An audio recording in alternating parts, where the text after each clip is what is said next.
Oi, galerinha, tudo bem com vocês? Saudade imensa de todos vocês. A gente sabe da necessidade de ficar em casa para quem pode, que a gente está sem aula, mas a saudade é muito grande. Dentro em breve a gente vai matar essa saudade, por enquanto a gente se apegue muito em Deus, para que Ele aquiete nosso coração e a gente, tendo fé, a gente sabe que a gente vai sair de tudo isso, que vai dar tudo certo, né? Por enquanto, nas aulas de língua portuguesa, assim como todas as outras, a gente não vai ficar sem matéria, né? Nesse caso, revisão. Eu vou dar essa primeira aula de revisão, pessoal do 7º ano, revisão de gêneros textuais. Lembrando que toda essa revisão está no livro, tá? Toda essa matéria que eu vou passar está no livro, vou passando as páginas para vocês, tá? Vamos começar com a parte de anúncio publicitário que a gente viu nesse primeiro bimestre. O anúncio publicitário, ele está lá no capítulo 1, das páginas 2 até a 8. Como que a gente consegue definir um anúncio publicitário? Bom, o anúncio ele faz parte de toda uma campanha publicitária, né? E essa campanha ela tem um objetivo, ou é vender um produto, ou um serviço, ou até a própria marca da empresa. A gente vê campanha de Coca-Cola, da Nike, que nem sempre às vezes aparece o produto, às vezes aparece só a marca, o logo da empresa, né? Independente de qual o objetivo, a campanha publicitária ela tem várias peças que são comerciais, de televisão, o spot do rádio, os cartazes, outdoors que a gente vê pela cidade, em revistas, em jornais. E toda a campanha tem que ter uma identidade, quer dizer, ela tem que falar a mesma língua. Todas essas peças têm que falar a mesma língua, tá? Uma das características, né, do anúncio publicitário é que ele une a linguagem verbal com a não verbal. A gente estudou isso, desde o ano passado a gente estuda isso. O que é a linguagem verbal? Utiliza escrita. Não verbal, imagem ou qualquer outro tipo de linguagem que não é escrita para juntos transmitir a ideia para a gente. Outra característica do anúncio, o slogan. Ele tem uma frase, que nada mais é que o slogan, uma frase curta, de impacto, e que a gente vai memorizar muito rápido. Essa é a ideia central do slogan, uma frase rápida para que a gente lembre da campanha. Em todas as peças da campanha vai ter o slogan, então no anúncio também vai ter o slogan. As estratégias que são usadas numa campanha publicitária, elas estão dentro do anúncio publicitário, ele pode ser, a gente estudou até o anúncio da Ecovias. Ele tem intertextualidade, que é quando eu tenho um texto que faz menção a outro texto, né? No caso da Ecovias, tinha um anúncio publicitário falando de conto de fadas. Tem a polissemia, que é quando eu exploro os vários sentidos de uma palavra. De novo, no anúncio que a gente estudou da Ecovias, ele falava a palavra fim com sentido de fim da história ou com sentido de morte da pessoa, né? Que não seguiu as regras de trânsito. E o elemento surpresa.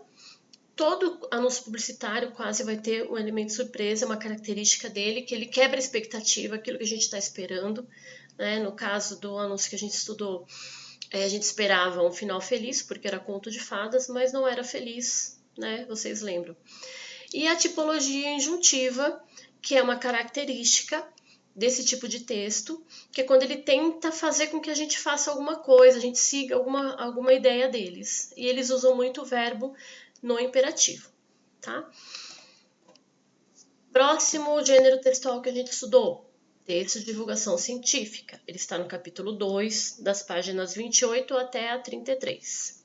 O texto de divulgação científica, ele é um texto expositivo, quer dizer, ele vai expor alguma coisa pra gente, tá? Ele vai apresentar informações, explica conceitos, explica fenômenos naturais, processos tecnológicos. O objetivo dele é pegar conhecimentos científicos e trazer até pra gente, que é o público leigo, né? Que não tem conhecimento da área. Então ele pega esse conhecimento científico e traz com uma linguagem que a gente consiga entender. Esse é o objetivo dele. As principais características desse tipo de gênero textual, texto de divulgação científica. Ele é um texto objetivo, né? Ele tem que ser isento de opinião. A gente sabe que nenhum texto é isento de opinião. A partir do momento que a pessoa começa a escrever, ela está colocando alguma coisa dela ali. Mas ele tem que procurar ser isento de opinião, porque ele tem que relatar só o fato científico. E, muito comum, ele é escrito em terceira pessoa.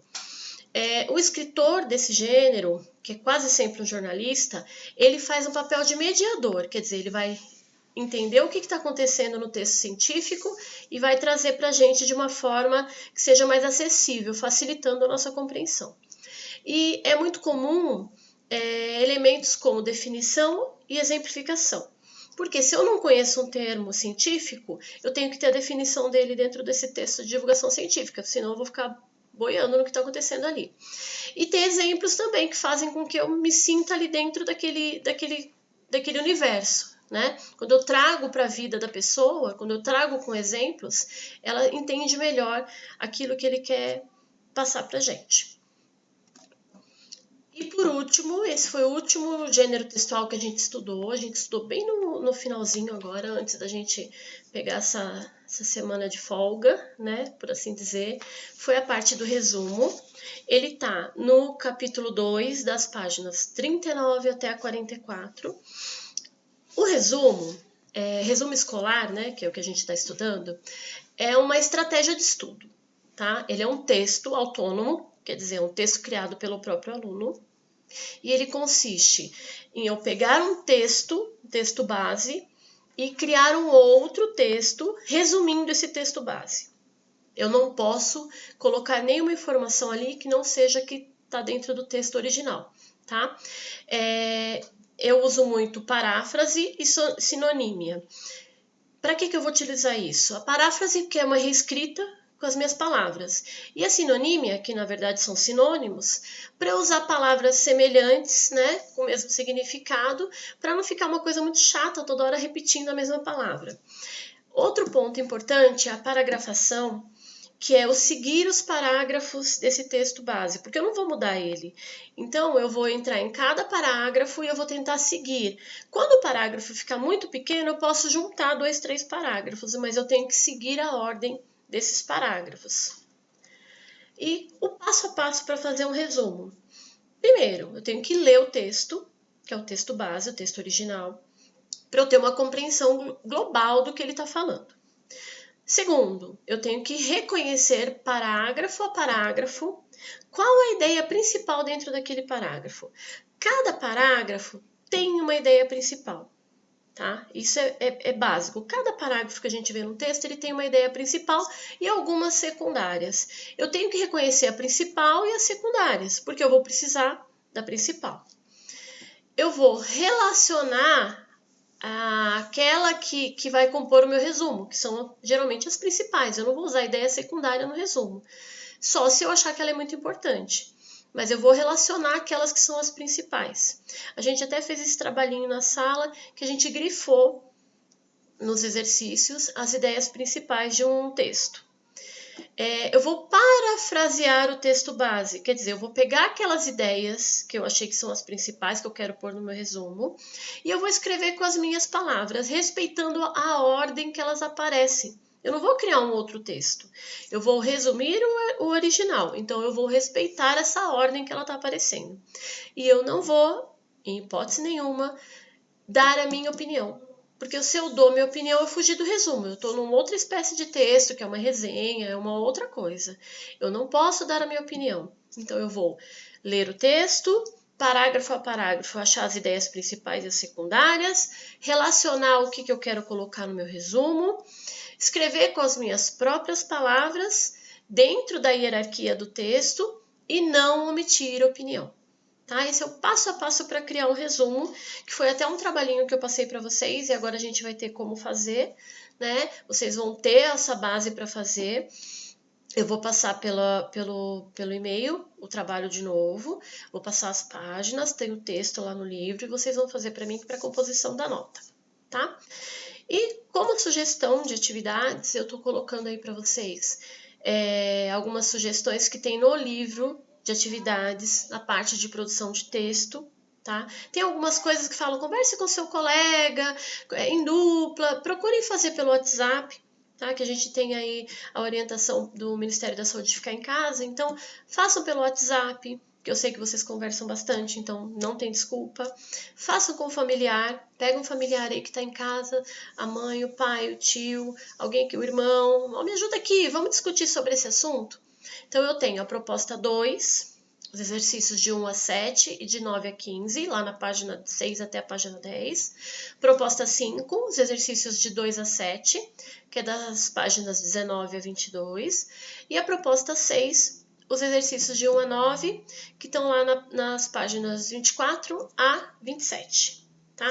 Faça essas propostas e a gente vai conversando. Eu vou passando sugestões de resposta, porque, como eu sempre ensinei para vocês, eu não vou dar resposta, a gente tem que criar essa resposta, vocês têm que escrever com as palavras de vocês. Eu não quero pessoas que só copiem resposta. Então, procurem fazer, eu vou passar sugestões de resposta para vocês e a gente vai corrigir essas atividades, tá?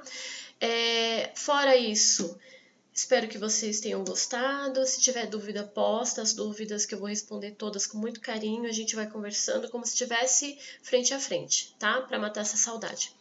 Beijão para vocês. Fiquem com Deus.